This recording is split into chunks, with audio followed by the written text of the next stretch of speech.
Have you ever had this strange feeling with stocks? When you do not buy, the stock keeps going up. It goes up for 3 days, then 5 days. Then it keeps climbing until you finally cannot take it anymore. You think, fine, I am not missing this one again. So you buy. And almost immediately, it starts going down. At first, you stay calm. You tell yourself it is just a normal pullback. Then it keeps falling. So you start checking the news. You read the comments. You look for what other people are saying. One person says it is just a shakeout. Another says this is the last chance to get in.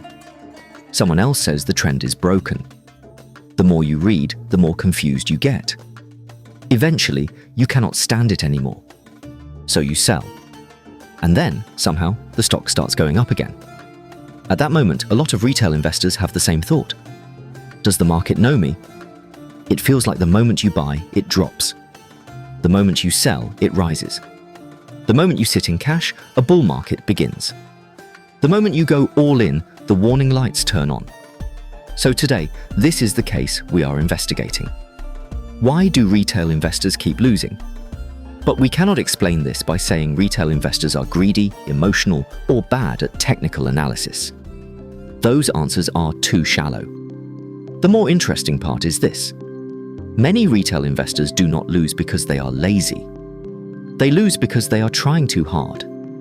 They check the market every day. They read news every day. They review charts every day. They look for the next opportunity every day. They think they are becoming more professional. But very often, they are simply giving the market more chances to use their weaknesses against them. You think you are competing with other investors. But first, you are competing with your own brain. And that contest is unfair from the beginning. Because in the stock market, there is one brutal fact. The price you see is not an answer. It is more like an exam question. Behind that price, there are institutions, funds, trading systems, quantitative models, analysts, professional investors, and people who saw the same public information earlier than you did. Even without talking about inside information, public information alone is processed by many people faster, earlier, and more consistently than the average retail investor can process it. So one of the biggest mistakes retail investors make is this. I saw a piece of news, therefore I found an opportunity. But in the market, it usually does not work that way. More often, by the time you see the news, that news has already traveled through several hands. It has gone through professional investors. It has gone through trading systems. It has gone through large pools of money. It has gone through people who were already positioning before it reached your phone. And only then does it arrive as a fresh-looking headline on your screen. So you may feel like you are reacting in real time. But very often, you are reacting after other people have already reacted. You are buying a price that has already been heated up. That is why people get this familiar pattern. Good news comes out, they buy, and the stock opens high and fades. Bad news comes out, they sell, and the stock starts bouncing. It is not because the market is personally targeting them. It is because the information they are reacting to has often been partly priced in already. You see news. The market trades expectations.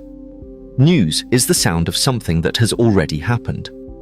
Expectations are the shadow that price may have already walked through. Those are not the same thing. But news feels powerful. It gives you a sense of safety. You are not buying for no reason. You have a reason. The company reported earnings. A policy changed. There is a new product. A finance creator mentioned it. Volume picked up.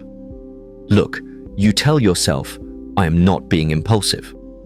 I have evidence. But in markets, having a reason is not the same as having an edge. If everyone can see the reason, it is not your secret weapon. It may just be the ticket that lets you enter the game. The real question is, how much of that good news is already inside the price you are paying? That is the question almost nobody wants to ask when they are excited. Because when people are excited, they usually ask only one thing. can it still go up? A more mature investor asks a second question. If I am wrong, what will this cost me? That is the first mismatch between the retail investor and the market. The retail investor is looking for opportunity. The market is testing risk and reward. The retail investor wants to know whether tomorrow will be green. The market is asking, what price are you paying for what risk? The second mismatch is more hidden. It is trading frequency. A lot of retail investors think, if I watch more, move more, and catch more opportunities, that must be better than just sitting there. It sounds reasonable. But research often shows the opposite. The finance professors Barber and Odin studied more than 66,000 household brokerage accounts from a large discount broker during the 1990s. Their conclusion was blunt. Trading is hazardous to wealth. That does not mean every trade loses money.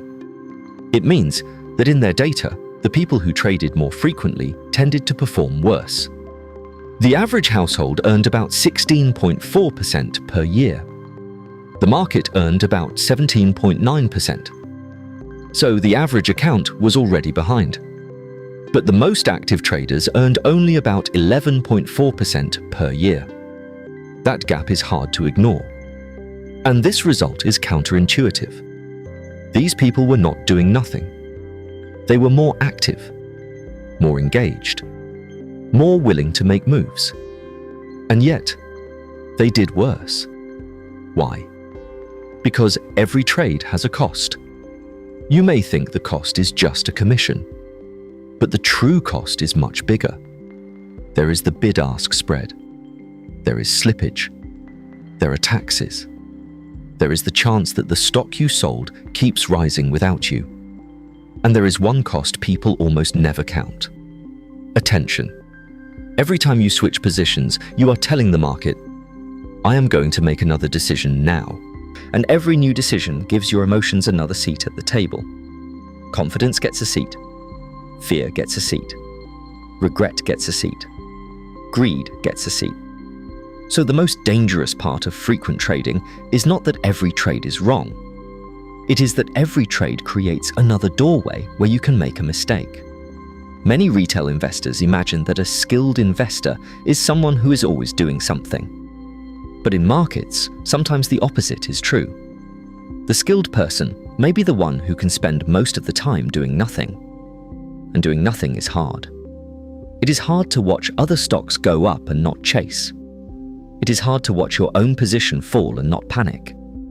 It is hard to see other people posting gains and still follow your own plan.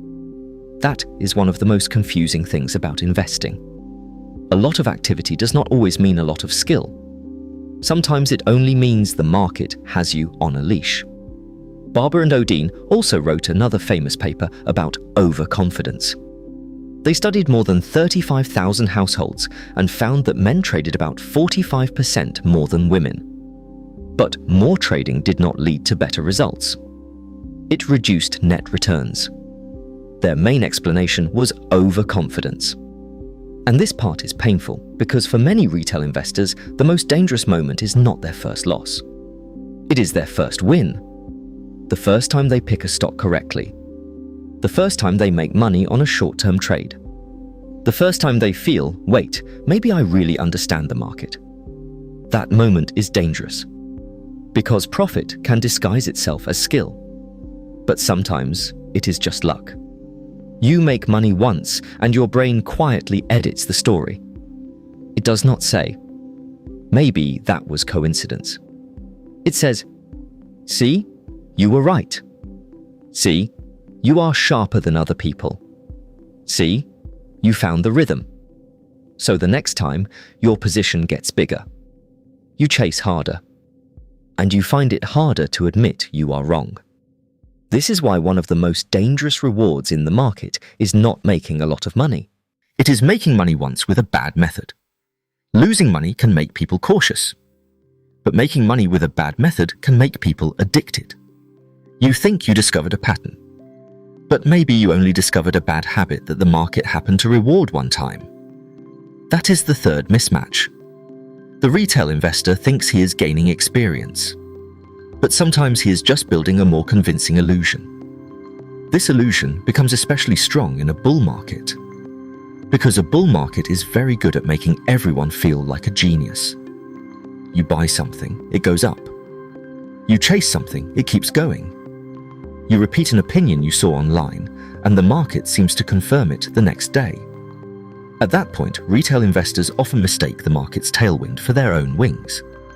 But when the wind stops, you discover something uncomfortable. Some people were not flying. They were just being lifted. That is why many investors make money in one bull market and give it all back in the next bear market. Sometimes they give back even more. Not because they never won, but because they never understood what made them win. If you won because of a rule, maybe that can be repeated. If you won because of emotion, luck, and a market that carried you forward, another market can carry you right back. The fourth mismatch is the humiliation of loss. A loss in a brokerage account is not just a cold number. It can feel like a judgment. It feels like the account is saying, "You were wrong. You did not understand. You got fooled. How could you be so stupid?" So when people face a loss, they are not only processing an investment, they are processing their pride. That is why so many investors do something very common. They sell winners too early, and they hold losers too long. Selling a winning stock feels good. It says, "I won. I was right. I locked in success." But selling a losing stock feels completely different. The moment you sell it, the loss becomes real. The mistake becomes official. So many people keep holding, not because they have carefully revalued the company, but because they do not want the account to say, "You were wrong." This behavior has been studied for decades in behavioral finance. Sheffrin and Statman discussed the tendency to sell winners too early and hold losers too long. Later, Odin studied brokerage accounts and found a similar pattern. Investors were more willing to realize gains than losses. This sounds like a small habit, but over time, it can distort the entire account. The good stocks rise a little, and you sell them because you want to feel like a winner. The bad stocks keep falling, and you keep them because you want them to prove you were not wrong. Eventually, the account may not contain the most promising assets. It may contain the assets that are best at torturing you. That is one of the cruelest parts of retail investing. The damage is not always an explosion. Sometimes it is a slow blood transfusion. You sell the strong. You keep the weak. You mistake the decision that feels comfortable for the decision that is correct. And little by little, the account becomes a trash can for your emotions. The fifth mismatch is that retail investors try to explain every move. The stock goes up and they need a reason. It goes down and they need a reason. It opens high and fades and they need a reason. It rallies into the close and they need a reason. But many short-term market moves do not have one clean explanation. It could be rebalancing. It could be hedging. It could be a large account needing liquidity. It could be a dozen small reasons colliding at the same time. But the human brain hates randomness. The brain hates saying, "I do not know." So it starts making stories. If the stock rises, someone must be accumulating. If it falls, someone must be shaking out weak hands. If it goes sideways, it must be preparing for a breakout. If it breaks down, maybe it is a fake breakdown. No matter what happens, the brain can create an explanation. And the dangerous part of explanation is that it creates the feeling of control. You may simply be getting pushed around by volatility, but if you can explain the volatility, you feel less helpless. That is also why people get addicted to watching the market. Not because watching the screen really lets them see the future, but because watching the screen temporarily reduces anxiety. The account moves. You check it. You feel worse. So you look for an explanation. The more explanations you find, the more it feels like you are doing something. But very often, you are just feeding the anxiety. That is the sixth problem. Retail investors think they need more information. But what they often need is a rule that prevents information from dragging them around. So if we step back, retail investors losing money is not a simple issue. There are several layers. First, information often arrives late. By the time you see the news, the market may have already moved through the expectation. Second, trading too often adds costs and creates more doors for mistakes. Third, overconfidence grows, especially after making money with a bad method. Fourth, investors hate realizing losses, so they sell winners early and keep losers too long. Fifth, the brain wants to explain short-term randomness, so it turns noise into signals and stories into skill. At this point, you might think the conclusion is, so retail investors should not touch stocks. Do not trade. Do not look. Just give up. But that is not the point. The real twist is not that retail investors should never invest. The real twist is that the right move is not to become a smarter retail investor. It is to stop playing the retail investor role. Most retail investors lose because they are playing a game where they do not have an advantage. That game is the prediction game. Predict which stock will go up. Predict whether tomorrow will bounce. Predict whether the news is bullish. Predict whether big money is shaking people out. Predict the top. Predict the bottom. Once you enter that game, you have to admit who your opponents are. Professional institutions. Algorithms. People with stronger discipline, people who get information earlier, and your own emotions. That is a very difficult table to sit at. So the correct move is not to become more anxious, more active, and better at chasing information inside the prediction game.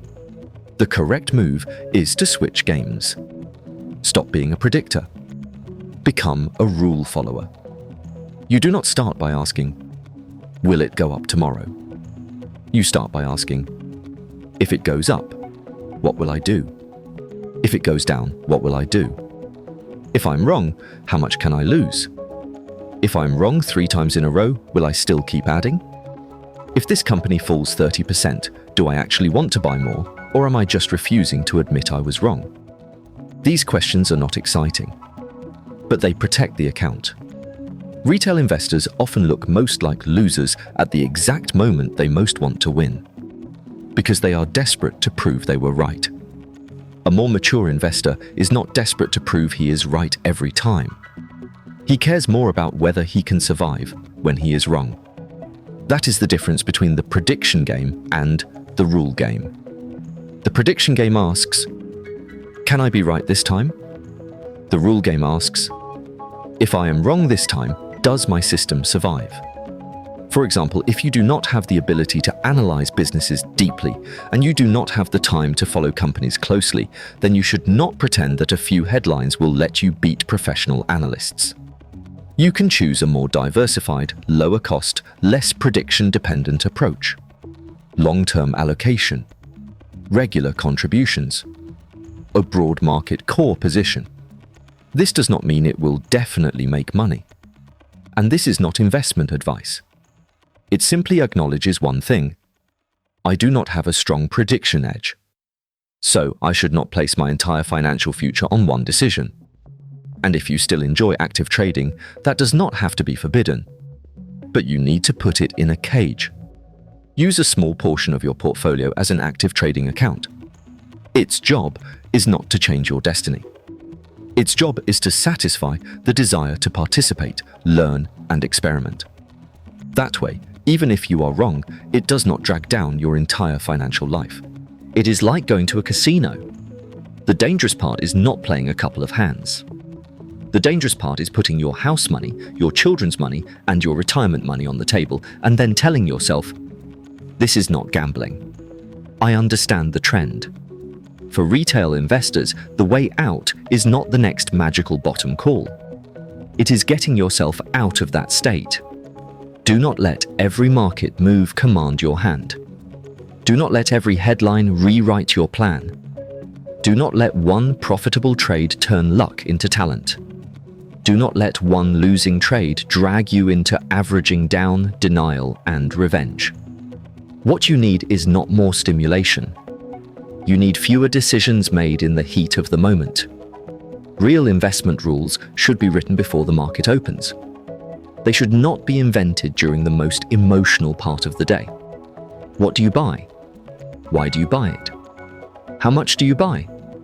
How much can you lose? When do you rebalance? When do you admit you were wrong? The earlier these questions are answered, the less likely you are to be held hostage by yourself during the trading day. So let us look at the case one more time. Why do retail investors keep losing? Not because the market literally knows you, but because the market knows human nature. It knows that when prices rise, you fear missing out. When prices fall, you fear admitting you were wrong. When you make money, you want to prove yourself. When you lose money, you want to win it back. When news appears, you want to react. When the account moves, you want to explain it. The market does not need to target you personally.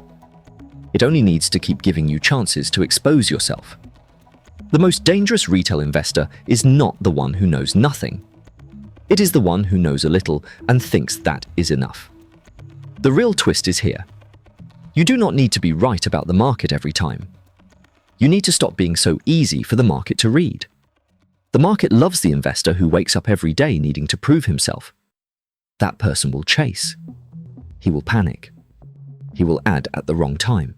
He will cut at the wrong time. He will keep handing himself over to the market. The market has a much harder time with the investor who wrote the rules before the emotions arrived. That person does not rewrite the script in the middle of the scene. He does not mistake emotion for signal. He knows he is not that smart. So he does not build a strategy that requires him to be brilliant all the time. In the end, the path forward is not to become the person who always guesses correctly. It is to become the person who can be wrong without being destroyed. You can invest. You can study the market. But remember, the market is not a classroom. It does not give extra credit for effort. It rewards only a few things: low costs, stable discipline, controlled risk, enough time, and the ability to stop yourself at the exact moment you most want to act. So the next time you feel that if you do not get into this stock now, you will miss your chance, pause for a second. Ask yourself, am I following a rule I wrote before this moment? Or am I using this trade to prove that I did not miss my life? If it is the second one, then the order you need may not be buy. It may be pause. Because the most important progress a retail investor can make is not finally learning how to predict the market. It is finally learning how to stop the market from predicting him.